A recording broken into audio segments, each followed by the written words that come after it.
So what do I think about Night in the Woods? Night in the Woods is a game that's different from what I'm used to playing. Normally, I play games where you're a hero who saves the world from a great evil, but with Night in the Woods, you play as a college dropout trying to reconnect with her hometown. I first found out about Night in the Woods when I was opening Steam and saw the store was decorated with some cartoonish-looking animal characters. I got curious, and soon I found out about the game and watched the release trailer. The game looked so interesting that I just had to play it. Let me start with the art style and the story. One of the main things that drew me into the game was the art style and the fact that the characters were animals and not humans. Yeah, I'm a furry, deal with it. I love it when the characters aren't human because it allows for a lot more creativity, and the cartoonish art style is always welcome. I do have to admit though, while I do love the cartoonish art style, I find that Finn and Jake would fit in this world way too well. It's probably because everybody has a bean-shaped body and noodle-like limbs. I think if everyone's arms and legs were a bit thicker and bent properly at the elbow and knee joints instead of curving, then it would look much better. I was definitely expecting a more mature tone for the story since the release trailer showed a knife fight and characters throwing bottles at each other, but what I was not expecting was the characters to go into the topic of sex or to discover a murder cult. A mature story with cartoon animals is my favorite kind of combo. Next is the gameplay. The gameplay is a platformer, but it's a bit more focused on storytelling, but that doesn't mean you can't have fun. To progress in this game, you have to go to certain places to make the story move forward. If you take your time and explore Possum Springs each day, you'll find all kinds of new and different things. And when you know where to go, you can avoid those places until the last moment, so you can explore as much as possible. I've had so many times where I've accidentally triggered the story when all I wanted to do was explore for a bit first.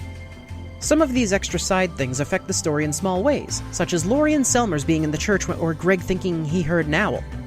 One of the most interesting mechanics is that on certain days you can choose to spend the day with either Greg or B, who I kept mispronouncing as Bay. Oops.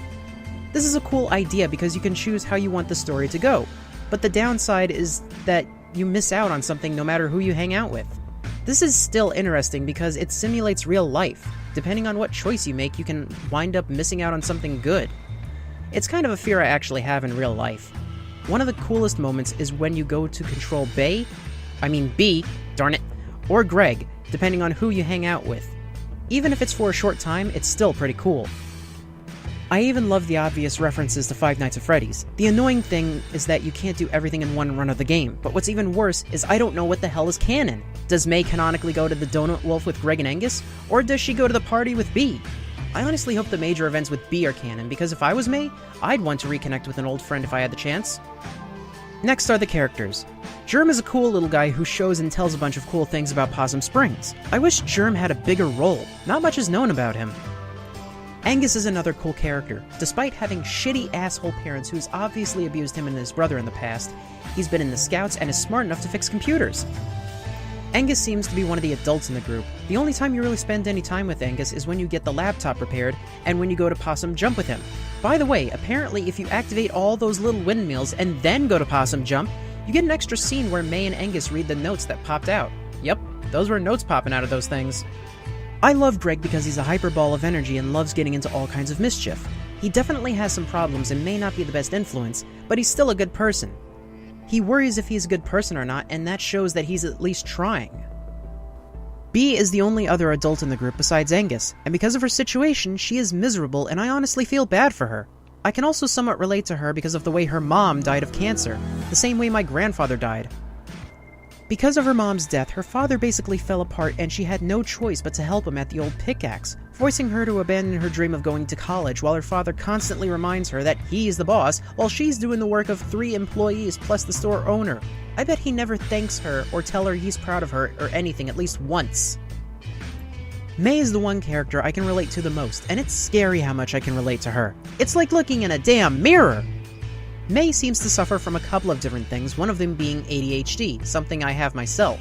She has a tendency to put her foot in her mouth when she's voicing her opinion. I do that too. She's socially awkward. Same. She's childish. Same. And she runs around and jumps and climbs on things, which is something I kind of do myself. I say kind of because it's kind of flat where I live. Obviously, I wouldn't commit crimes like theft, but smashing an abandoned car sounds like a fun time. There are so many things about May that makes me go, me too, that it's freaky. She's definitely not scared to do things, and I can really admire that since I'm kind of a wimp at times. Also, if May feels like something is bullshit, she'll outright say it and voice her opinion, and that's normally when she puts her foot in her mouth. The game controls like a typical platformer. You run, you jump, simple. The only extra ability May can do is perform a triple jump to get up higher. What's strange is that I read online that May is supposed to have other unlockable abilities that I would expect as a game mechanic. It actually looks like a bunch of things were going to be different in the game, but they were simply left out. A lot of things in both the original trailer for the game and the art gallery shows things that were either different or unused. For example, there was going to be an underground area for the graveyard, but it went unused. Bae, however, still references it when she says, "Good thing it wasn't deeper when you both fall into the sinkhole at the graveyard." Part of me thinks that originally May was supposed to explore a spirit realm type version of Possum Springs as an astral projection. In fact, some things were left out until the Weird Autumn update, like the scene where you go to Germ's house to jump on the trampoline and meet his grandmother. Apparently the reason things were left out is because the development team were actually rushing to finish the game for a deadline. One of them even worked themselves so hard that they actually passed out.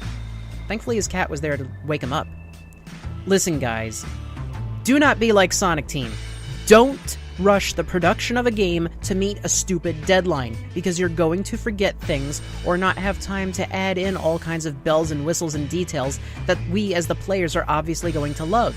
It's better to have a late and delayed masterpiece than a rushed turd. I'm not saying Night in the Woods is a turd, but it is clear that certain things were left out because the development was rushed. So long as we get the game eventually, we'll be happy. We won't care if a game is delayed or not. So long as it has hard work, effort, and love put into the creation of the game, we'll be happy, because we can tell nowadays when a game has effort put into it and when it's rushed. Night in the Woods does have a lot of effort put into the game, but the fact that it was rushed kind of dampens things. The best part, however, is that I heard that the creators want to make a sequel, but they don't know how to go about it and want to work on other stuff first. I'm completely okay with that. Work on some other stuff and let this get popular. Figure things out and take your time. And when you got an idea, go for it. Hearing they want to make a sequel almost confirms we'll get one, and I'll be excited when it becomes official. So what do I think of Night in the Woods overall? I think it's a great game. One thing that really gets me interested in a game is the story, and this game tells a pretty cool story that makes me think about my own friends in real life and how my own hometown has changed over the years. The gameplay is decent with some pretty cool minigames, and there's a bunch to explore in Possum Springs. I recommend this game to anyone who likes a good story with a bit of spookiness, and I eagerly await for a sequel to this game.